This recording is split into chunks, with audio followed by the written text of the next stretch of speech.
Hey everybody, welcome back to Let's Play .hack.gu. Last time we were ending off with a little beginning an area that was like a training area for Haseo to learn. Or you'll get pulled into the other side of the hole. Sorry, to learn how to use his avatar. Other side? So if you remember, these are the same kind of black dots that we saw with entrance in that one lost ground in the beginning of the game.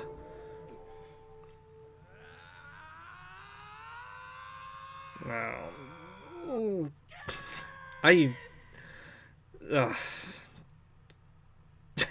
Never mind. Just never mind. So avatar battles are actually a unique type of fight in this game. They don't play like regular battles. It's not like you like become a separate character but then just do the same things. You kind of You'll need to get its HP down to 0. Then perform a protect break on it. Protect break? What's that? You'll understand once you get its HP down to 0. First, use the square button shot and the X button sight to inflict damage. If you get its HP down to 0, then perform a protect break. okay. Sorry, I just wanted to let her talk. Oh, but now. To flick away this Okay, so I let her talk.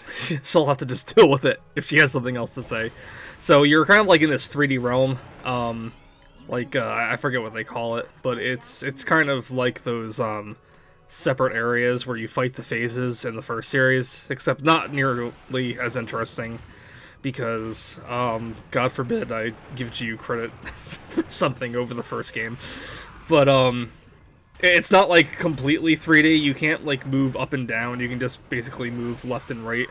And then you just exchange attacks with, whatever type of enemy you're fighting. A lot of times it will be Idas, but other times it will be other Epitaph users, like I'm sure you'll guess that we're going to be doing this against Endurance when we eventually come to him. But basically, it's usually kind of dangerous to go up close to it unless it's stunned for whatever you're fighting. So you have these little, I don't know, these little spheres you shoot out. So you basically just kind of spam that over and over. And then when it says you stunned it, you can zoom in and attack with your scythe for more damage. This is like the most basic form of an Ida you'll fight. I think it's the only type of Ida you'll fight in this game too. There are new variations in future games, but in this one we're just going to be using this style one with like the little. It almost reminds me of like a little like plumpy little rabbit because of the ears, but it's I guess this type is just called Anna. And then what you're basically hearing Pi say is once you get its HP down to 0, you'll go into data drain mode, in which you'll have to hold down the X button to charge up your data drain, and when it's full you can fire off a shot at it. The thing is, you gotta fire off a shot when the enemy has stopped moving, so you'll go through, I actually have a lot of trouble with the first one here, because as you can see it'll still try to defend itself and you don't really have much you can do other than move out of the way, and you can't like, yeah, see I'm trying to like dash but it's not filling up my gauge very quickly, if at all. So the most I can do is just gently glide out of the way.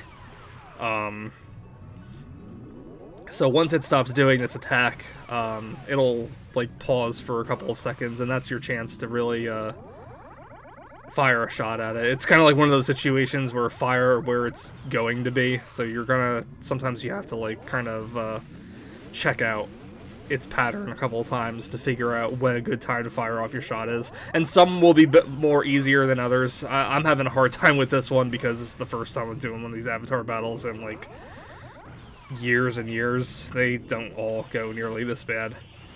But some enemies will be more, I guess, like wider, for lack of a better term, and since, you know, they are like dipping up and down, but more or less you are all kind of like circling around each other in like a left to right pattern.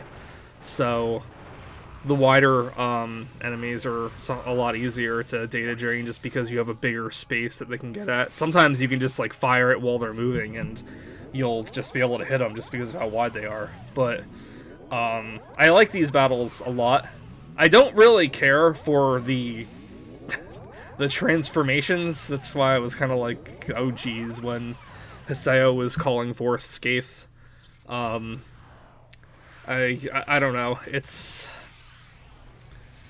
I mean, generally, I do like the Avatar battles. I will give GU credit for that. I think they're a really nice addition to the game, and it definitely helps break up, like, the monotony of like, the rest of the game. And since they are, like, you don't see them that often, I am going to be leaving them in, even in areas like this, where you'll have to, like, fight the same Ida over and over. Just because I do think they're just more interesting than the normal battles. I mentioned in a previous episode, they reminded me of the PS2 game Zone of the Enders, which I don't know why I feel the need to keep bringing it up. I remember so little of Zone of the Enders, except for this, like, basic, like, flying around each other, striking each other kind of combat. That's another game I should probably look at. I guess while my PS2 is out, for that matter. After I finish GU, I might just go and play around with some old PS2 games I've been meaning to take a look at that aren't RPGs, which I guess won't take that long because most of my PS2 games are RPGs, and that's probably why, despite PS2 being, like, my most played system of, like, all time, doesn't get a lot of use out of me now, just because so many are just JRPGs that I either don't have an interest to returning or just would take up too much time to return to, and I'd rather be doing other things. But I do have a few pick up and play kind of games that I like whenever my PS2 is out. So I'll take a look at some of the ones I don't really pick up all that often. But, yeah, unfortunately we do have regular battles in here, and unfortunately it is just Haseo and Pi. So I don't really feel like it's worth going through all these regular battles. So for the majority of this area, I am just going to be trying to skip enemies when possible, and not just, like, editing them out. I kind of take a stealth mode approach and try to avoid enemies as best I can. I mean, even though the experience is good, it's like, I don't know. I'm annoyed that I'm stuck with Pi, and I'm annoyed that I only have 2 people in the party, and it's like, I thought we were here for Avatar battles, so it's like, it was my own form of just, like, rebelling or whatever, I guess. I don't know. I think we've seen most of these monsters, too. I know we've seen that lizard assassin, but I'm not sure if the other enemy in this dungeon, or at least in this episode, is something we've seen before. It's basically a goblin mage that's just a lot bigger than the normal goblins we face. So the Ida dots, I feel like, are supposed to be like... Here's the thing that bothers me. Here's a thing that bothers me. Let's try that instead. So I've gone on about the original Dot Hack series and how I liked a lot more of, like, the aesthetics of, like, the hacking kind of thing, where you see the binary code behind, like, some of the corrupted graphics, and you see, like, random strings of text, like, flying through the air, stuff that kind of feels more, like, internet-y, I guess, or computer-y. The Ida dots are supposed to be, like, that version in this game, but I feel like it's got nothing to do with, like, the computer-y kind of hacky stuff. It just kind of feels like you could place this in, like, any anime or any JRPG, and it could just be any kind of, like, monster coming out.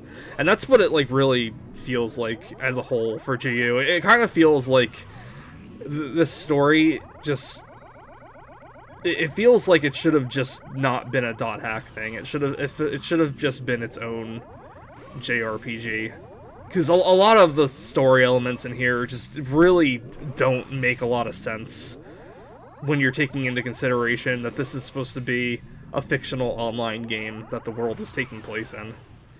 And I'm sure I've mentioned that 1,000 times before, so sorry to get repetitive, but it's just like a point that like really really like it bugs me. It's like I kind of feel like the Avatar battles in here are just kind of like this is the most like all the hexagons in the background and stuff. I feel like that's like the closest thing that this game gets to being like a dot hack experience.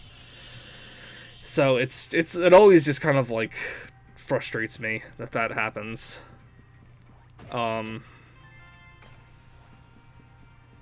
Because I don't know. Like I said, the original series as a whole, like including the animes and the mangas and the novels and whatever, and then the GU series as a whole, just they feel completely different from each other.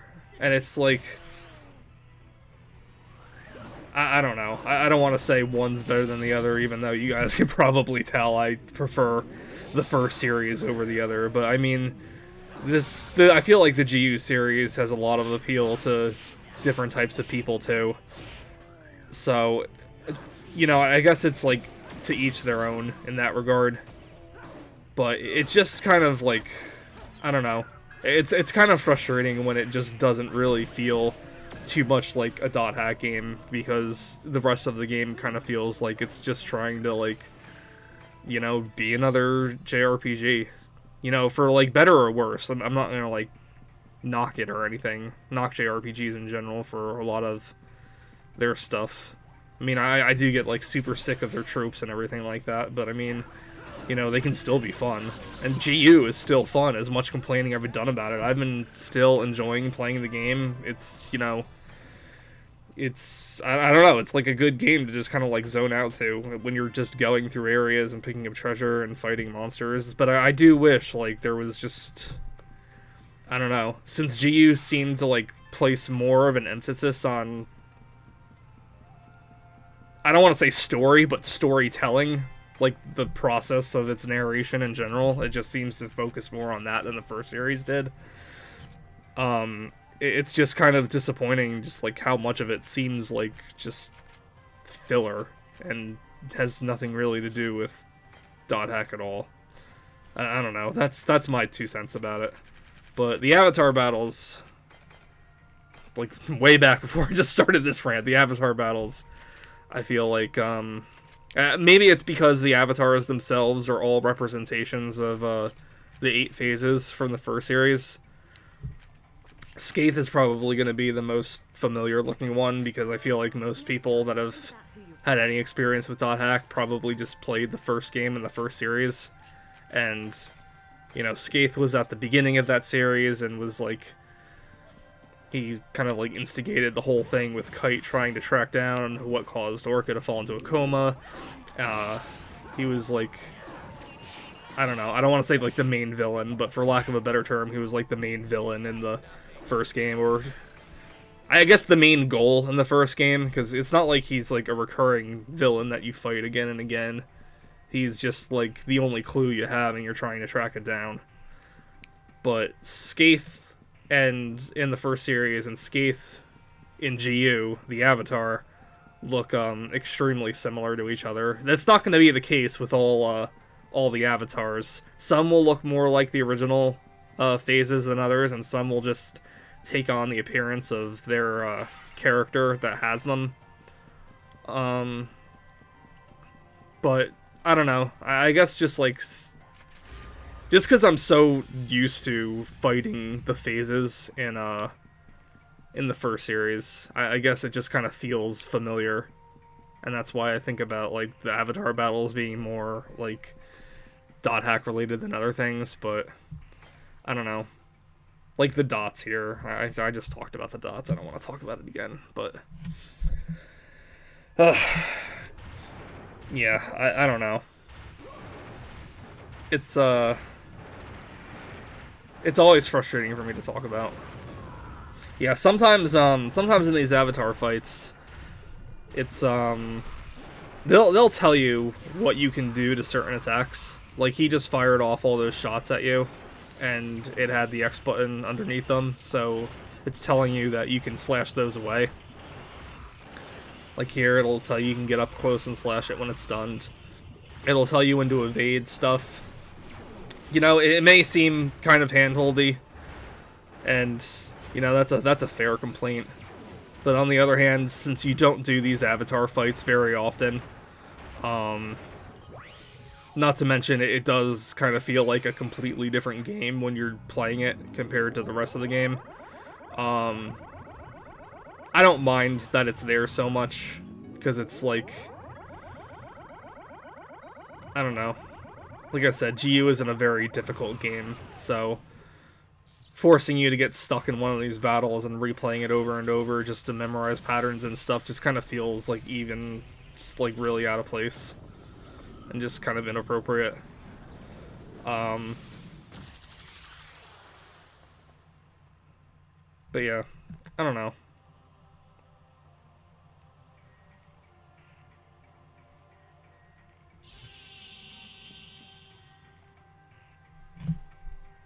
It looks like you've gotten gradually better.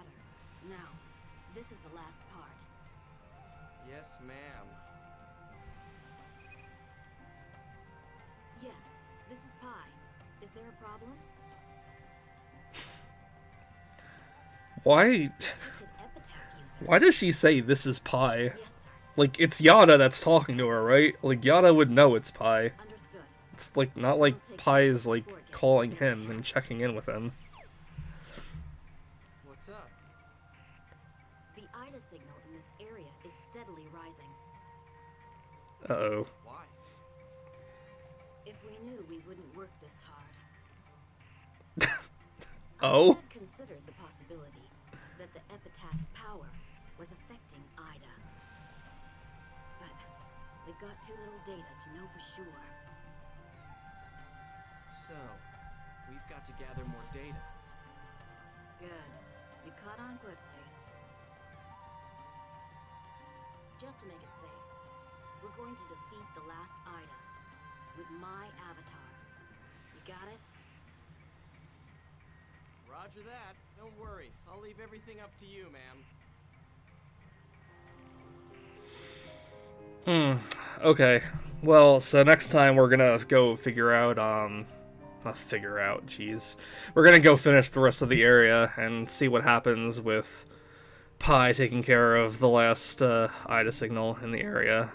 I don't know what she's talking about with a detected epitaph user, because I don't think there's one of them shows up, but I don't know. And maybe it's referring to something in a future game that I'd completely forgotten about. Who knows? Anyway, so next time on Let's Play .hack.gu, let's finish this up. And maybe I'll have something positive to say about GU at some point in time. So, have a good one, guys. See you later.